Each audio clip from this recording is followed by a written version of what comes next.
Hello and welcome to Straight Talk, Supply Chain Insights, the podcast for your supply chain leader who is on the go and wants to be in the know. And now, your host, Lora Cecere.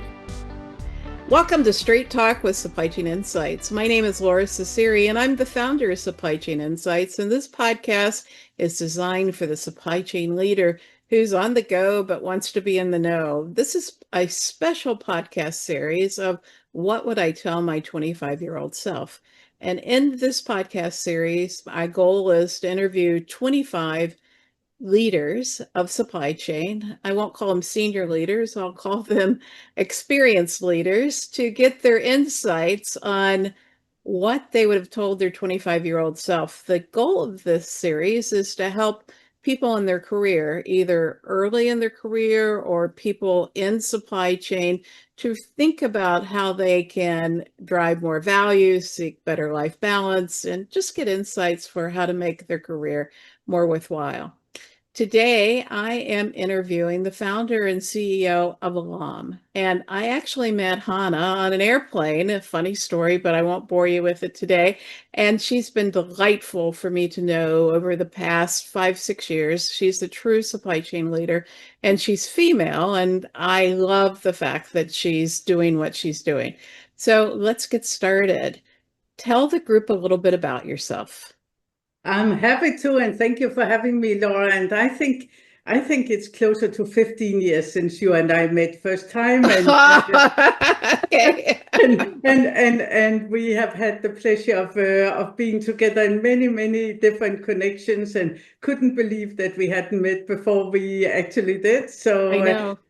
Delightful to be here with you, and I look forward to our discussion. Well, I started my journey in Denmark, and I know we are going to talk about what I would tell my 25-year-old self. And so I was back in Denmark at the time, so I wanted to mention that. I think what's really important to understand my story is in 1994, I arrived in Silicon Valley. And that was when I started thinking about how this physical reality of manufacturing and distribution could be augmented by technology. And today, everybody goes, of course, and Laura, I know that's your bread and butter, right? But back in the 90s, nobody was thinking about it. And so I started thinking deeply about it, and it was one of the very fundamental values of Alom to do innovation, and we integrated pretty advanced technology for the time already at the inception. And today we work and ship out of 20 locations globally for very regulated industries, mainly medical, technology, some utilities, and other heavily regulated areas. And we do really three different things. We do supply chain management, meaning procurement, warehousing, etc. We do contract manufacturing, like contract manufacturing, and then we do 3PL plus services is what we call it. And so that's everything related to distribution, fulfillment, etc. We are vertically integrated, so we do essentially everything for our customers from the very beginning of the physical reality all the way to the end, managing the physical supply chain, the digital supply chain, and the financial supply chain. So that's what I do. I've been managing Alom for 28 years, and I'm having great fun with what I'm doing. And I'm also on the board of National Association of Manufacturers. I am very involved in the manufacturing community, and I am also very involved in entrepreneurship and women's causes. I am very involved with Women's Business Enterprise National Council, C200, How Women Lead, and a number of other organizations. You're a great success story. I think you're being a little bit modest.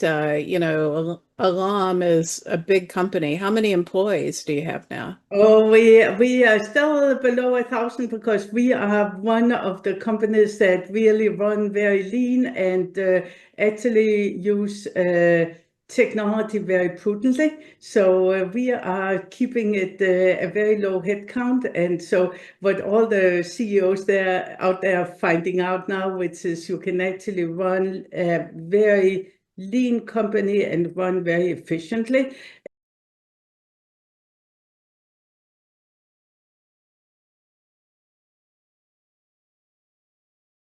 We have been practicing for decades. So we are still below $1 billion in revenue. We're still below 1,000 people, and I'm pretty happy with that. What a great success story. Put your shoulders back. I'm so proud of you.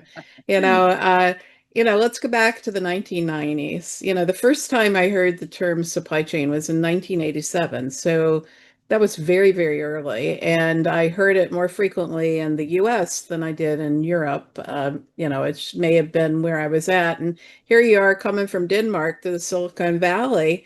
What a story. Let's take you back to the 25-year-old self. What were you thinking at that point in time? Oh, I was very ambitious. So I knew very early on. I think, I'm thinking maybe back when I was sort of 4 to 6 years old that I wanted to run my own company. And so during my teenage years, I was really, all my friends were thinking about Prince Charming, right? And I was thinking about running my company. I also got Prince Charming, so I double dipped here, but yeah, I really wanted to run my own company. And then when I graduated university, I worked in a manufacturing company. And that was really where I started getting a lot of respect for the manufacturing processes and the physicality of things. And so again, coming to Silicon Valley, I got the opportunity to blend that. But when I was 25, I was back in Denmark, and I was just about done with my studies. And there's a thing you don't know about me, Lora. So we may have known each other for close to 15 years, but I was actually in politics back then. Oh. And so I was nominated for parliament first time when I was 20 years old, and I ran when I was 21. And so I'd been running for parliament. I was sort of the runner-up, very close to being elected. And what happened when I was 25, going towards 26, was I got this call asking whether I wanted to represent Denmark at the United Nations Assembly, and Wow. I got to represent Denmark as part of the parliamentary delegation to the UN, and it was a great experience. And generally, being in politics gave me a lot. So because I got to, from a very early age, hang out with very, very great leaders in the world. And many of the people I hung out with went on to have world-class positions, right? So whether EU commissioner or general secretary general of NATO, and we were hanging out together. So I absorbed a lot of their leadership skills, right? And I know many people think that there's no leadership in politics. That's not correct, and especially it was not correct back then. So I learned a lot from them, and so that was one thing I did. I was very involved in it. Another thing you may not know about me, Lora, is that I decided that I was going to live a life of no regret.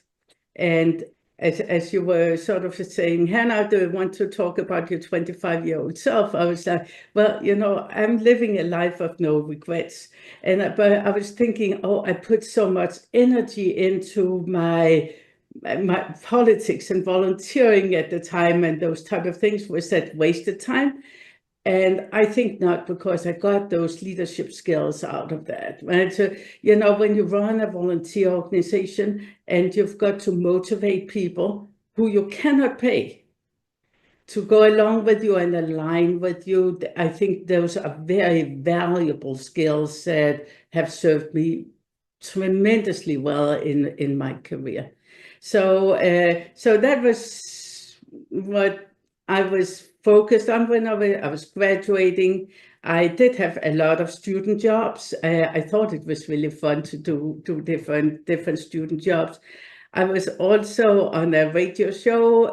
We had a radio show that ran, I think, every week about ethics and what you were allowed to do, and we were a group of people who were commenting on that, and I was the young person, right? So good to think back at that. So those were some of the areas I was focused on. So you asked me what I was doing. So, but then there was what was I thinking, right? Yeah. And I was really thinking that I was going to figure out a way to start my company. And that was a big driver later for me to immigrate, because it was very hard at the time in Denmark to start a company. It was not an entrepreneurial environment, and it was one of the big drivers for me in my immigration quest.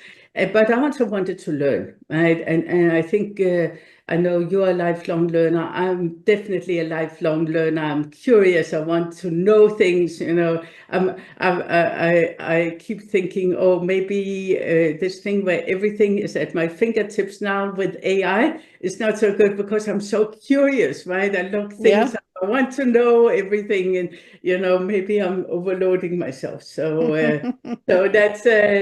that's what I was thinking about, was learning things, putting myself in a learning environment where I could really grow myself and learn new things, new skills, and just continue to develop myself, right? So again, I continued after I graduated university. So I've got 3 degrees. I continued to learn, and then once I was done studying, then with my formal studies, I actually became an assistant professor. And so I remember the first year where I was not doing all the tests.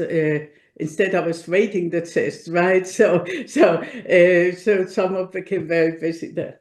Well, let's unwind some of that. A lifelong learner, but you were very driven. How many 25-year-olds want to start their own company and actually do it? Congratulations.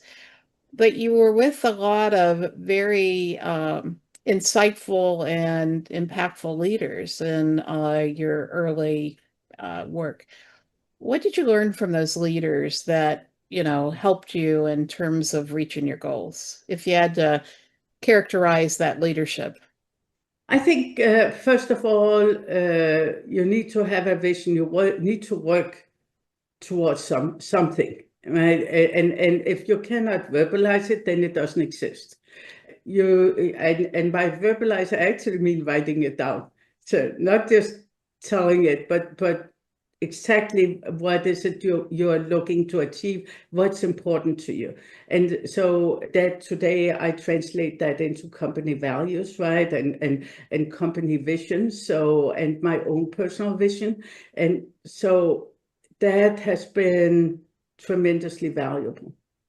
The other lesson that I think we all learned through life is it's about people. It's about the people you surround yourself with. So technology is a great facilitator, right? But in the end, it's about the people you're working with and how you're working with them, how you're creating the team, how you are composing the team, but also how the team is collaborating, right? So collaboration is the new gold.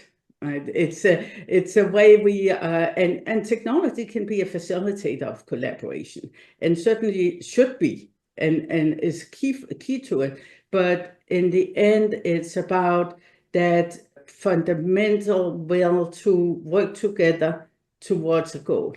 And that is what you really feel when you're working both in volunteer organizations, in political organizations, and then translating it into how you work in companies. Definitely people.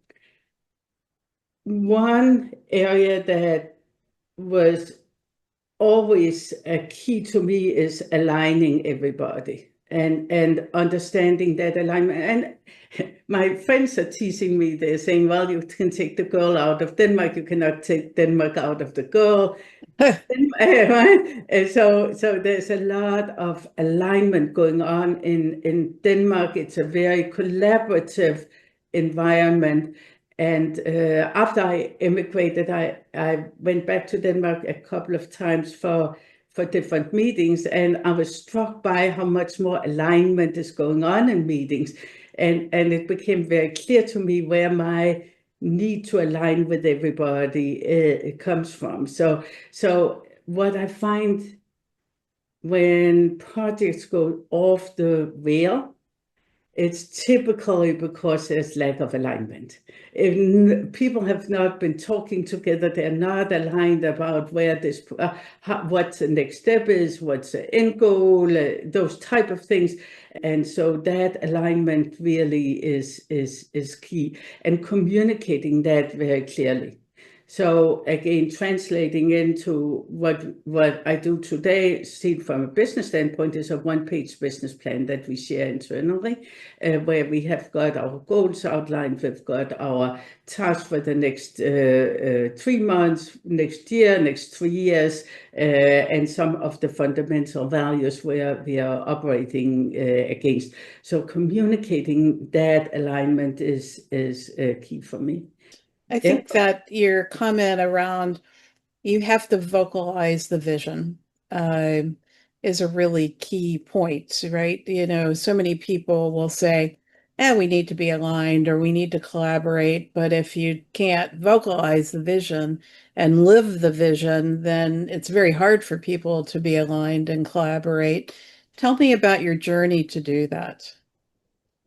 Well, it's not easy, and I feel I've spent most of this year debunking myths, because one of the myths going around is you start a company and then you become a billionaire, and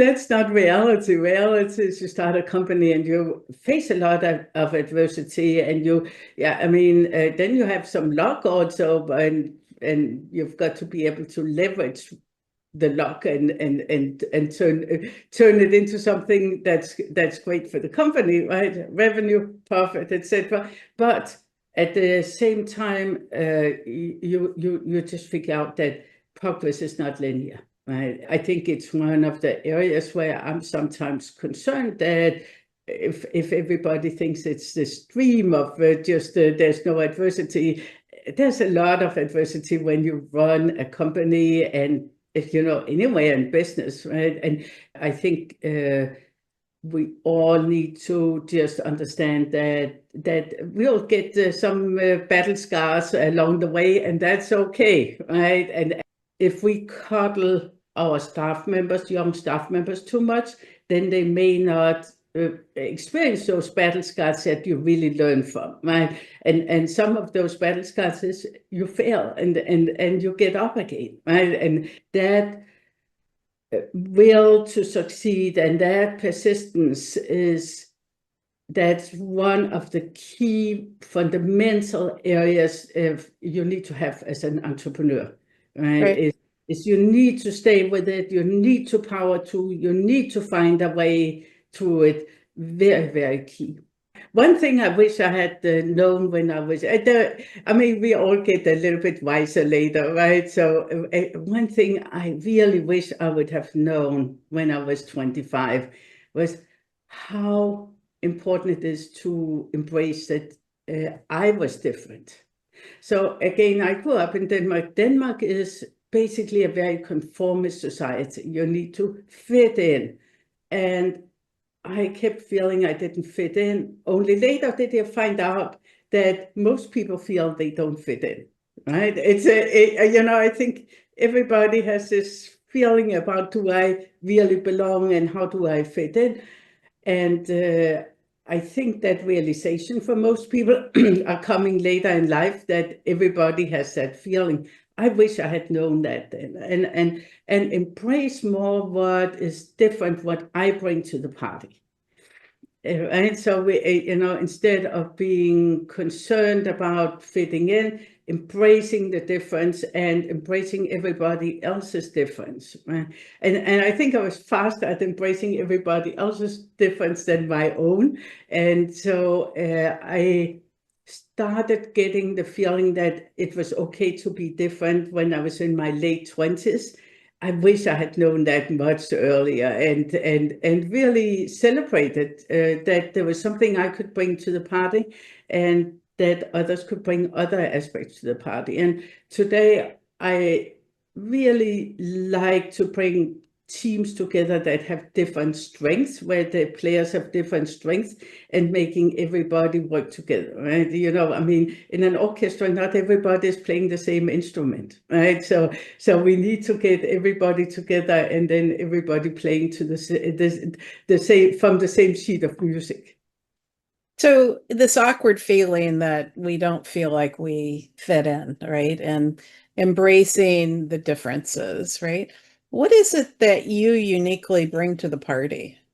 I bring a positive, strong outlook, that persistence in coming through.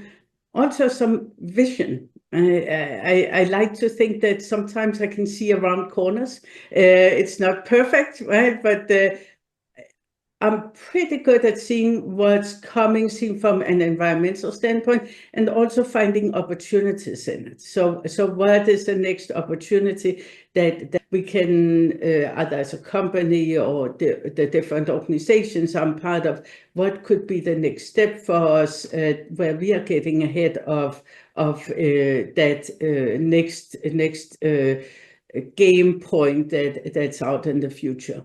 So that vision, I think, is a key thing I bring. But then I'm also really good at making people work together, and engaging everybody and going in the same direction.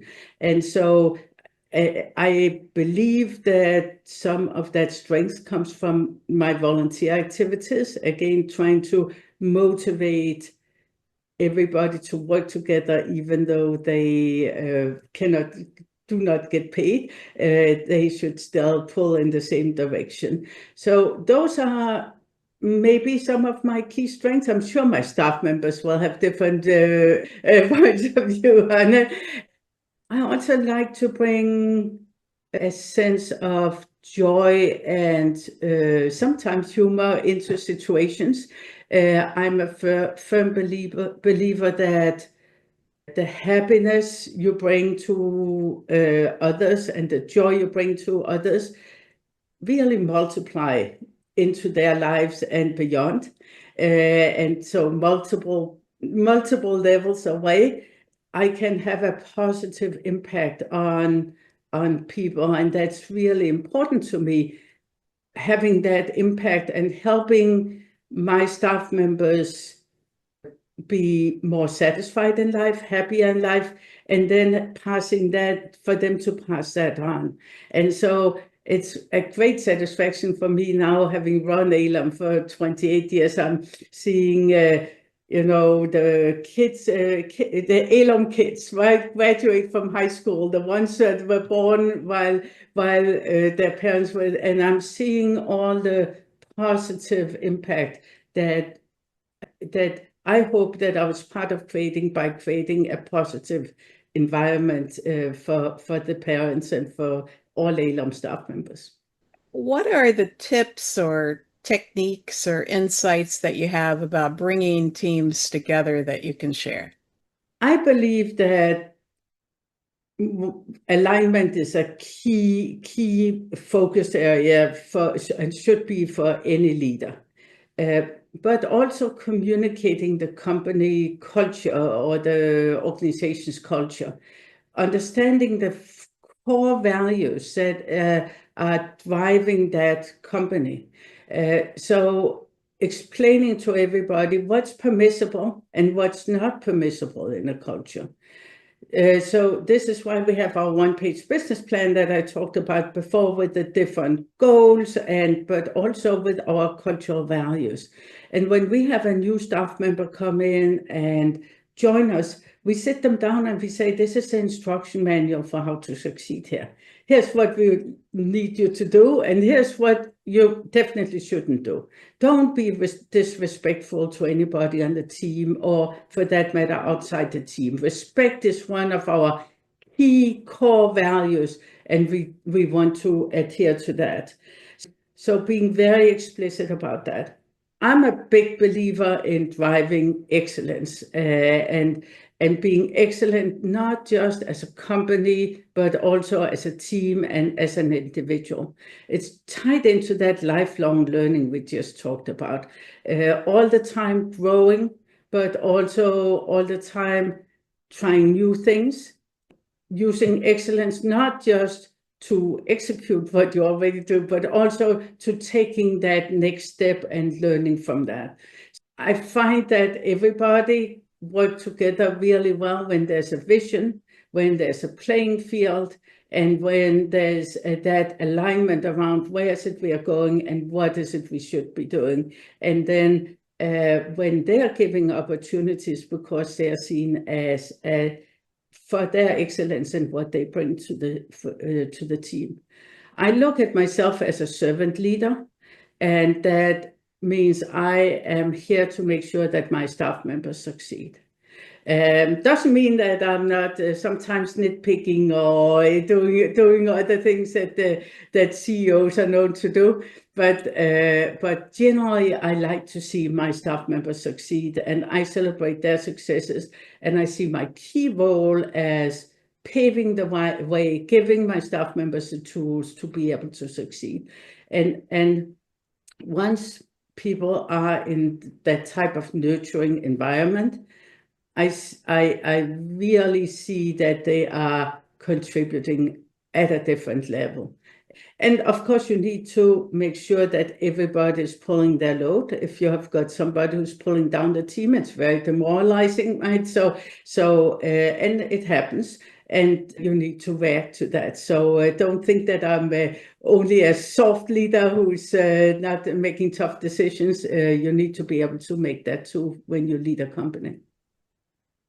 I think that there's a lot of wisdom to what you're saying. So if I go back and I unwrap, when you're clear on vision and you're clear on acceptable behavior for the team, and I think that we can't underestimate how important it is to be clear and how hard it is to be clear. When I worked in principle-based leadership, and we used to talk about the principles, and we spent, every month, facilitating discussions about what does something like respect mean, because it means very different things for different people. I think you've given the group a lot of wisdom there. Anything else to add? Maybe when I look back, and I believe this is a problem many women have as we are networking with others. I was always better at giving than getting. And I believe that you need to give in your life, but it's also okay to take. And this is another lesson I wish I had known earlier. I would probably have been better at taking. And I've actually had friends who got very upset with me for not taking and sharing my needs. And then, hey, I think everybody looking back at their life when they get to about where we are in life, have the message to themselves, hey, take care of your health early. Really value the time with family, and especially with your parents, right, when you have them. Also, make every day count. Right, live life to its fullest, and I was very conscious about living life and really leveraging that I got a great start in life, because I watched my dad, who had a very, very bad start in life, and I was committed to that I would make the very best of my life, and that would be a signal I would send out to today's youth: is really make every day count, and make your life count. Well, thank you for joining us on this podcast. You gave us some great wisdom, and I think, making every day count, being very clear on direction and behaviors for teams, and to really understand how to drive vision for companies. Thank you. All the best. Thank you, you too.